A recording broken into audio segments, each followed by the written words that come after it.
All right, everybody, we are back and live here with a ton of updates going on. Missiles are falling everywhere, and we are going to bring it to you as it comes to us with some hot takes, of course.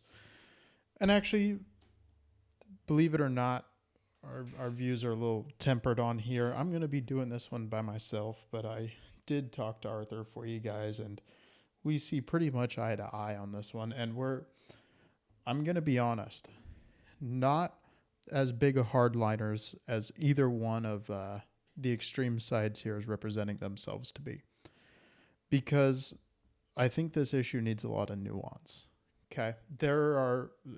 Understandably, there's an entire wing of the New Right coalition that we've talked about on here before. We've talked about the conservatives, the populists, and the libertarians. The populist right and the libertarian right are united on this topic. They voted for Donald Trump because he promised no new wars and to end the two wars we were involved in previous to him taking office. Okay. That was Ukraine and the Israel-Hamas war. And now it looks like we've gotten into a third war without stopping either one of the previous two wars.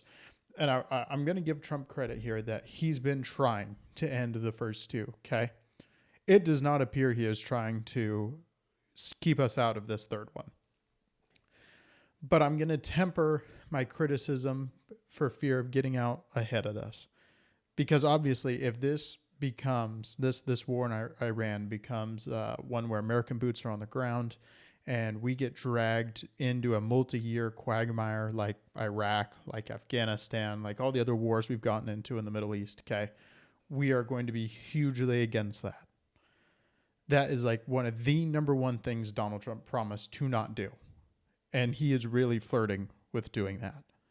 Now, we are not committed as of right now. As of this minute, no U.S. boots are on the ground. U.S. planes are not flying over Iran. But it's looking like that could change anytime. There's all sorts of videos going around of soldiers in the Middle East getting, steak and lobster. That's never a good sign. That makes it sound like that the soldiers are going to be out in the field or expected to be after this. Lots of Air Force tankers are being sent to the Middle East. The Nimitz carrier strike group has been repositioned from Taiwan over to the Arabian Sea. So none of this is looking good. This looks like we are preparing for full-on war with Iran, which is a terrible idea. Okay. That being said, and just to reiterate, in case we were not clear, Donald Trump ran on not starting this war, and he is starting this war. Okay. It looks like he is allowing Israel to drag him into this and the entire U.S. with him. Okay. And so that's forming some cracks here in the right-wing coalition. And we're going to get to that later in the episode. But first, I want to talk about what is going on here with Iran and Israel. We talked about the strike groups being pulled out, and I just can't tell you.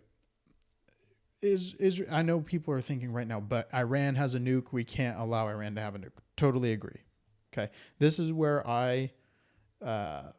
my opinion diverges a little bit from the actual hardcore libertarian right. Okay. The guys like Dave Smith, even it appears to be the guys like Tucker Carlson seems to be taking this kind of hardline stance against war with Iran, even if they have a nuke. And I don't get behind that. For me, it's a red line. I think for a lot of Americans, a theocratic dictatorship acquiring nuclear weapons is a red line.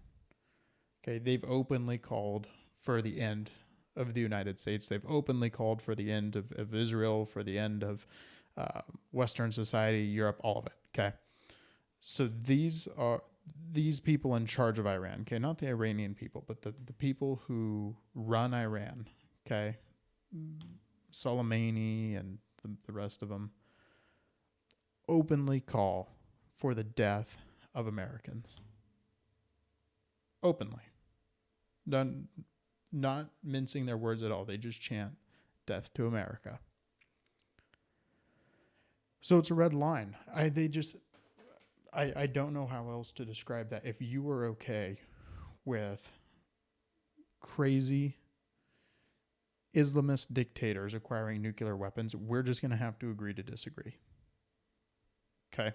And now to address the point that the libertarian right is making right now is that Israel's lying. That we are lying. We, as the United States, are relying on the Mossad's word that Israel or that Iran is just weeks away from acquiring nuclear weapons. Maybe that's true, maybe that's not. But here's why it's so convincing, okay? Is if you brought this to the American people, okay? You brought the evidence and you said, look, I can't show you anything. And maybe I'm lying. Maybe there's a 90% chance the Mossad's lying. But there's a 10% chance Iran's actually about to get a nuke. It's too big of a chance to risk it. A lot of people, I think, share that opinion. That there is even if there's only a small chance that Iran really is about to acquire nuclear weapons, we need to act. And not, when I say act, I mean not even put our boots on the ground, but allow Israel to, or give Israel the weapons, the bombs they need to eliminate the nuclear threat. And there's all sorts of nuance, again, even here on this topic, about they're not even just Israel doesn't even have the capability to destroy the main nuclear facility in Iran, the Fordo nuclear facility. Okay, they don't have the bombs. Only the United States does. So this whole charade of acquiring air superiority over Iran doesn't even do what the Israelis are claiming it's going to do. You know, allow them to stop Iran from developing a nuclear weapon, because Iran's nuclear facility is buried under a mountain. Okay, Israel doesn't even have the bombs to take that out, but it seems like they are assassinating the leaders. So if Israel's targeting the leaders of Iran, it seems like regime change is the goal here, not actually stopping these nuclear weapons, stopping the production of these nuclear weapons that they claim Iran has. And this really is bothering a lot of folks on the right, including me. This is really what bothers me, actually, is Israel, Benjamin Netanyahu, have lied to the United States so many times about wars in the Middle East and directly about Iran having nuclear weapons that it's hard to believe them this time. And I actually think the onus is on Bibi Netanyahu to come out and publish all of the evidence they have against the Iranian regime. Otherwise, we just have to assume that he is continuing to lie to us. And I actually have some clips here. Okay, this actually starts in 2023 and continues backwards all the way to 2003. Reports, straight from Israel and from Bibi Netanyahu's mouth himself, lying about Iran and what the progress they've made towards nuclear weapons. Iran's been, weeks away from a nuclear weapon for decades. So let's take a quick little listen here. It would take Iran about 12 months to enrich enough nuclear material for a single nuclear weapon. United States Secretary of State Antony Blinken is warning that Iran is potentially just months away or less from nuclear breakpoint. Iran is 2 months. So here, this one's from 2015. Those two were from the early 2020s. Now we're back into 2015 and going even farther back with each clip. Away from a nuclear weapon, and it's a victory to get them 1 year away? Iran could be less than a month away from building a nuclear weapon. Netanyahu has made 2 tough-talking TV appearances, saying that Iran is just months away from making a nuclear bomb. So there we go. There was the report on Bibi Netanyahu in 2012 saying that Iran's just months away from a nuclear weapon. Okay. Over 10 years ago. Here we go. We can keep going. Important to understand is that you have to dismantle the entire terror empire, and especially before its main practitioners, the terrorist states of Iran and Iraq, acquire nuclear weapons. And this, I think, has been a wake-up call from hell. It is telling us you have the power now to act. It would take Iran. So there we go. That last clip was actually just post 9/11. him talking about Iraq there still acquiring nuclear weapons, of course, as he famously in 2003 talked about how we have to stop Iraq's nuclear WMD program. Iran's doing the same thing, blah, blah, blah, blah, which of course resulted in the Iraq war, costing us trillions of dollars, tens of thousands of American lives, tens of thousands more veterans committing suicide after that, not to mention all the people hurt, maimed. It's just obviously a complete catastrophe. But Netanyahu personally has a long history of lying the U.S. into wars in the Middle East. So we should be extremely careful here in committing to anything based on Mossad intelligence, because of course they take their marching orders from Netanyahu. This whole situation stinks. Okay, it stinks. But again, it's so effective. The reason that Israel chooses the topic of nuclear weapons in Iran is because it is so effective. So many Americans share the opinion that this country that's not full of crazy people, by the way. Iran is full, 92 million people, okay, that used to live in a fairly Western-like society up until the 70s. So the Iranian people are not crazy, but their dictator sure is. And that's why the argument is so salient that we cannot allow them to acquire nuclear weapons. That's why it's the lie of choice to get us into this war. It's because they know that even if there is a small percentage chance that they're telling the truth, they can convince the American people to go to war here. So, again, my stance does not change. Publish the evidence or we assume you are lying. Okay? That being said, the war so far has gone insanely smooth. Way better than Israel or the United States could have imagined. The militaries, of course, that have been, and intelligence agencies that have been planning this.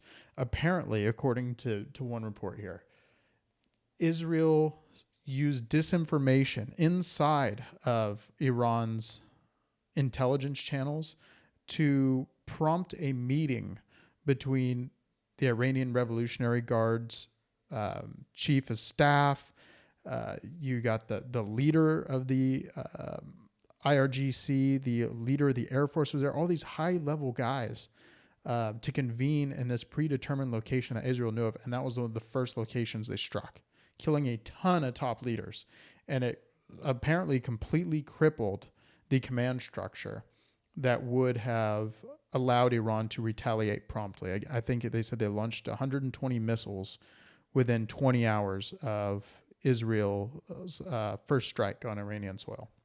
They were expecting up to like 10,000 missiles to be trained Israel's way, but they were able, by destroying that command structure and then having a 20-hour jumpstart on the Iranian military, destroying a lot of their ballistic missile installments, their air defenses. They were able to sneak drones inside of the country and use those drones to disable the air defenses that allowed the Israeli fighter jets to go in and take out the ballistic missiles. The whole thing is insanely impressive, actually, and wildly efficient. You see some missiles that did make it through the Iron Dome that hit Tel Aviv, but apparently they were planning for much worse. That gives me confidence that even if we make a poor decision here and end up engaging in this war, that it will be over quickly. That's all I can hope and pray for, really, is that if we do decide to do this, that it continues to go this smoothly and we get out. Nobody in the Trump administration, in my opinion, wants to engage in nation building again. We don't want this quagmire. So even if we decide that we're going to give the Israelis the bomb they need to take out the nuclear facility, even if we decide to assist them in regime change, it seems to be going more smoothly than it did in the previous Middle Eastern wars. And I really do hope, okay, and that's, again, this is just hope based on no evidence, I hope it goes smoothly for the sake of the U.S. soldiers and all the Western NATO soldiers that may end up getting involved in this. I am impressed by the military operations so far carried out by Israel. Let's jump now to what this has done to the right-wing coalition. And I think this is one of the most damaging parts of this whole debacle for the United States, is that it seems to be breaking Trump's coalition completely apart. Donald Trump built a coalition that we've covered ad nauseum on this program. Okay, we've talked about how his unprecedented coalition brought together people of all sorts of different races, a huge amount of Latinos, a lot of young men, the most conservative young generation we've had in a very long time, libertarians, populists, old school conservatives. It's a coalition like we have not seen in the United States before, but it's fragile. Okay. And Donald Trump, the age of Donald Trump is coming to an end, whether you like it or not, or want to believe it. He's been a mainstay in U.S. politics for 10 years now, and in 2028, he's gone. I'm sure he'll still have his Twitter account, but we need to be thinking about what this coalition looks like without Donald Trump. And unfortunately, the way it's going right now, it doesn't look like that this coalition is going to make it to even the end of Donald Trump's years. What you have seen is the libertarians and the populists, a good chunk of the populists, completely turning on Trump over this Iranian decision. And I think, in his defense, I think it's too early. I don't think that you can bash or completely abandon Trump yet. Criticizing him over this, totally get it. Okay, I'm with you. I don't think he's shown enough skepticism towards the Israeli story. But I don't have a problem with this show of force if it means that the result is going to be a negotiated deal. If we stopped here today, after the strikes, no Americans involved, and made a deal, this would be seen as a huge success by, I think, the majority of Americans. But it's come at a huge political cost just so far. Donald Trump, let me see if I can find this tweet. It's a video.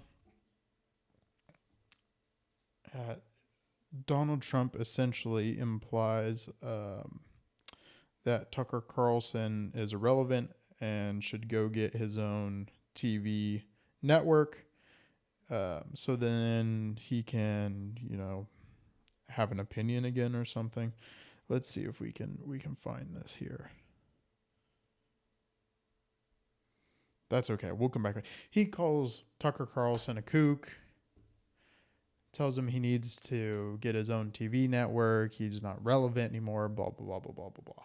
Because Tucker Carlson has been criticizing the administration over this move.